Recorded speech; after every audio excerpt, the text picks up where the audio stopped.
नमस्कार दर्शकों, देवघा टीवी आप देख रहे हैं और मैं हूं आपके साथ शैंटी चौहान। ये तो इससे पहली बाइट आपने देखा था कि आज एक विशाल पर्व है जो जौनसार बावरी नहीं बल्कि हिमाचल प्रदेश के साथ साथ भारत के विभिन्न कोने में प्रसिद्ध है। प्रसिद्धता किस लिए, क्या विशेष बात है, क्या कुछ रहने वाला आज के इस पर्व में। खास बातचीत के लिए हमारे साथ उत्तराखंड के कैबिनेट मंत्री हैं, पर्यटक विभाग उनके पास है, लोक निर्माण विभाग के मंत्री रहे हैं, जलागम उनके पास है और साथ ही साथ बहुत सारे ऐसे मंत्रालय उनके पास है जिसकी वजह से इस इलाके की और इस मंदिर की जो है महासू महाराज की प्रसिद्धता बढ़ रही है। क्या कुछ विशेष रहेगा, आइए चलिए श्रीमान सतपाल महाराज जी से ये हम जानने का प्रयास करते हैं कि क्या कुछ रहा है, क्या कुछ आगे विशेष होने वाला इस इलाके के लिए, इस मंदिर के लिए, चार महासू महाराज के इस पवित्र स्थली हनोल के लिए। सबसे पहले मैं मान्यवर आपका बहुत बहुत स्वागत है देवघा टीवी।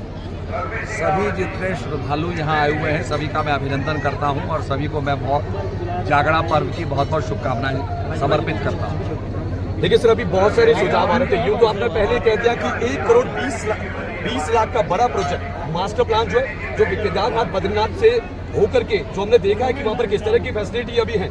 जो कहा जाए कि ये जो चार महासू महाराज के पवित्र स्थली है, हिमाचल के साथ साथ उत्तराखंड के संपूर्ण जितने भी लोग इस महाराज को अपना आराध्य देव मानते हैं, क्या कुछ विशेष है उस मास्टर प्लान में। ये अभी सड़कों को लेकर के बहुत सारी बातें चल रही थी, मान्यवर आपने देखा कि आते आते जब आप दिल्ली से यहाँ तक पहुँचते, यूँ तो NH 707 जो कोटा साइड से रोडू कनेक्ट हो रहा है, वहाँ से मात्र 18 किलोमीटर का वो सड़क है जो बाधित रहता है, यातायात में मुश्किल आती है। मानवर उसको लेकर के क्या है, मास्टर प्लान के तहत क्या वो सड़क भी जो है दुरुस्त की जानी है, क्या यहाँ पर जो है टू लेयर का जो ये राज्य स्तर का जो सड़क है बनना चाहिए। ऐसा है कि कालसी चक्रोता के रास्ते में मार्ग में जजरेड़ा में जो डेंजर जोन है जहाँ भूस्खलन होता रहता है, अवलांचेज आते रहते हैं, वो स्टेबलाइजेशन नहीं हुआ है। फिर भी मैंने डिपार्टमेंट को कहा है कि आप TSTC से, उनके पास इसकी एक्सपर्टीज़ है तो आप उनसे MOU साइन करें, इसको स्टेबलाइज करने का प्रयास करें। और अगर ये नहीं होता है तो बगल में एक अलाइनमेंट बनाएंगे ब्रिज के लिए और ब्रिज से वहाँ से लोगों को बिना किसी रुकावट के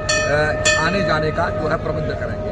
बिल्कुल, एक बार दर्शक जोरदार तालियां लगा देंगे भाई सब लोग, क्योंकि जजरेड़ जो है वो हमारे लिए, चाहे सीजन की आप बात करें, जब एप्पल सीजन आता है सर, यहाँ जो है उत्तराखंड के कुछ ऐसे इलाके जहाँ से जो सेब उत्पादक हैं, बंगाल बेल्ट की बात करें, पिंगलपट्टी, कोठीघाट, मासमोर बेल्ट की बात करें, हिमाचल प्रदेश के रोडू, जुबलनाउर, कोटखाई की बात करें, तहसील चौपाल की बात करें, तो सेब के जो हमारे ट्रक है या पिकअप जो है वो उसी रास्ते से जाते हैं। जब बाय मीनस रास्ता जो बाधित रहता है, उसके लिए महाराज जी ने जजरेड़ में एक वैकल्पिक पुल की बात कही है और उस सड़क को दुरुस्त करने की बात की। जरा फिर से जोरदार तालियां बजा देंगे सब लोग। जिस तरह से उस सड़क की बात की जा रही है, अगर आप हिमाचल प्रदेश से आते हैं, आपको हनोल आना है, हाईवे जो NH 707 वो बन रहा है, हाटकोटी से तिंगी तक वो बन रहा है, अभी काम चल नहीं रहा है, लेकिन आप उधर देखेंगे पोंटा से लेकर के मिनस तक वो बन गया है और हम तारीफ भी कर रहे हैं जिस तरह से सर वो बना। एक बार अगर आप जाएंगे तो वास्तव में बहुत खूबसूरत वो बना है। लेकिन त्यूनी से जब हम यहाँ आते हैं, मात्र 18 किलोमीटर का रास्ता है, लेकिन आप देखते हैं कि शाम के समय जब लोग दर्शन करने के लिए आते हैं, उसके लिए भी हम लोग प्रयास करेंगे, उसके लिए भी हमारा प्रयास होगा, उसका हम परीक्षण करा रहे हैं। और ये जो यहाँ मास्टर प्लान बना है,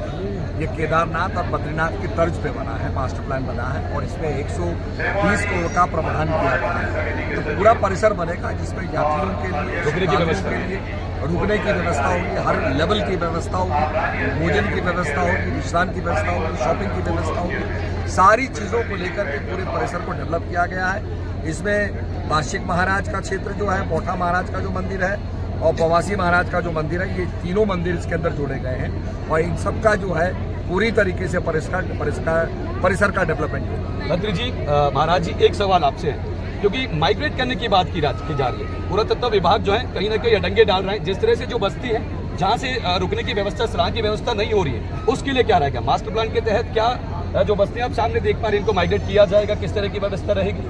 पूरा हमारा मास्टर प्लान जो बना है, बन के तैयार हुआ, उसका हम अनुसंधान करेंगे। उसमें जहाँ पर आर्कोलॉजिकल की जो साइट्स हैं उनको हमने रखा है, उनको हमने शिफ्ट नहीं किया है।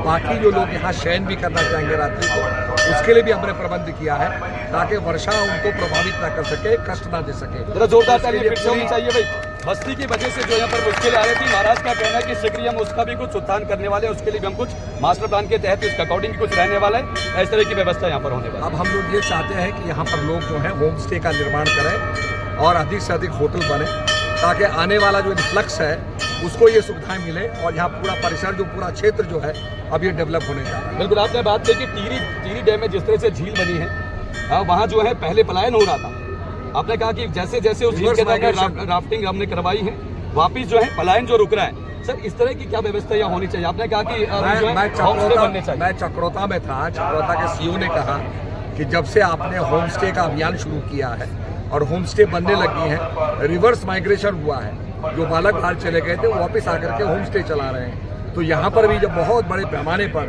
इन्वेस्टमेंट होगा तो निश्चित रूप से रिवर्स प्लान होगा। एक और मुख्य कारण सर अभी है जिसकी वजह से बाधित हो रहे हैं, मेले में भी थोड़ी सी दिक्कत आती है। पार्किंग की क्या व्यवस्था होनी चाहिए? थोड़ी सी मुश्किलात हैं। पार्किंग की व्यवस्था भी इसके अंदर हमने दी हुई है, उसका पूरा व्यवस्था की हुई है। आपका जो ब्रिज है जो जोड़ता है खडियार को, उसको भी हमने नया बनाना है। और जो सैगिंग हो रही है, ज़मीन धंस रही है, उसकी भी नीचे से ट्रीटमेंट करते हुए लोग पर आएंगे तो पूरा परिसर डेवलप होगा और ठडियार से आप यहाँ महासू महाराज के डायरेक्ट दर्शन कर सकेंगे। वो सारी सुविधाएं हमने उसमें रखी हैं, प्राचीन संस्कृति को हमने उसमें रखा है। देखिए प्राचीन संस्कृति को बचाते हुए एक और देखिए गुड न्यूज सभी के लिए, यहाँ से आप महासू महाराज के इस मंदिर से डायरेक्ट आप प्रवासी महासू महाराज के भी दर्शन कर सकते थे। सब लोग एक बार फिर से जो तालियां बजा दीजिए भाई। इस तरह की व्यवस्था अगर रहेगी, दूर दराज से जो श्रद्धालु आते हैं जिन्हें यहाँ से ठडियार जाने में मुश्किल आती है, यहाँ से क्योंकि आपको बाई रोड तो नहीं, आपको जो है ऑन फुट यहाँ से जाना पड़ता है, आप प्रवासी महासू महाराज के दर्शन जो है यहाँ से कर सकते हैं। इसके अतिरिक्त सर कुछ और जो महासू महाराज के इस मंदिर को लेकर के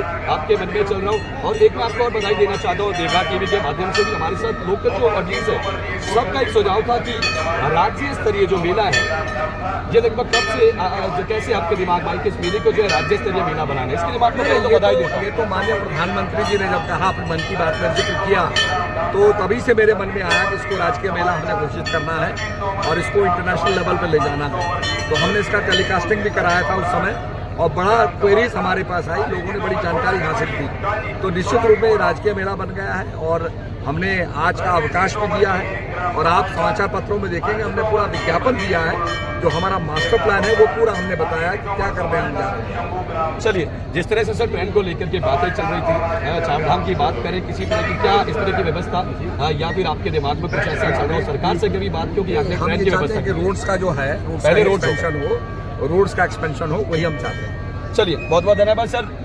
उत्तराखंड के कैबिनेट मंत्री सतपाल महाराज जी का कहना है पहले तो हमने प्रयास किया कि राजकीय मेला घोषित कर दिया जाए, राजकीय मेला भी बना, एक दिन का अवकाश भी रहा और साथ ही साथ इस क्षेत्र के लिए महासू महाराज के आशीर्वाद तले बड़ी बात क्या है, इस देश के भावी प्रधानमंत्री नरेंद्र मोदी जी ने भी इस बात का जिक्र किया था मन की बात में कि उत्तराखंड और हिमाचल के बॉर्डर में एक छोटा सा इलाका आता है चक्रपुरी जिसे पूर्व में कहा जाता है, हनोल के इस महासू महाराज के जागरण मेले का भी जिक्र किया था।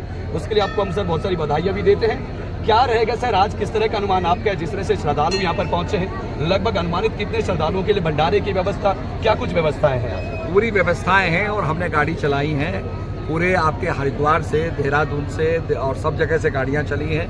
आपके शिमला से डायरेक्ट गाड़ियां आ रही हैं, पोंटा साहब से गाड़ी आ रही है, तो सभी जगह से हमने कनेक्टिविटी दी है और लोगों को ले जाने का भी व्यवस्था की गई है। तो मैं समझता हूँ कि काफ़ी लोग यहाँ पर आएंगे और आप देख रहे हैं जिस प्रकार से भीड़ उमड़ रही है, ये इस बात का संकेत है कि यहाँ पर बहुत भीड़ आने वाली है। अपने कल्चर की तरफ ले चलता हूँ सर, वाद्य यंत्र के बारे में जरूर आपसे कुछ जानकारी चाहूँगा। या बहुत सारे लोग आते हैं, इसके बाद जो पहाड़ी तांदी नृत्य यहाँ पर चलता है, लेकिन मैंने देखा है कि पर्याप्त मात्रा में यहाँ पर वाद्य यंत्र नहीं रहते, उसको लेकर के क्या कहेंगे? क्या वाद्य यंत्र होने चाहिए प्रॉपर, जिस तरह से मालाएं बना करके, छोटी छोटी मालाएं बना करके महाराज के इस मंदिर परिसर में लोग नृत्य करते हैं और ढोल जो है मुश्किल से एक दो जगह पर रहता है, उसके लिए क्या?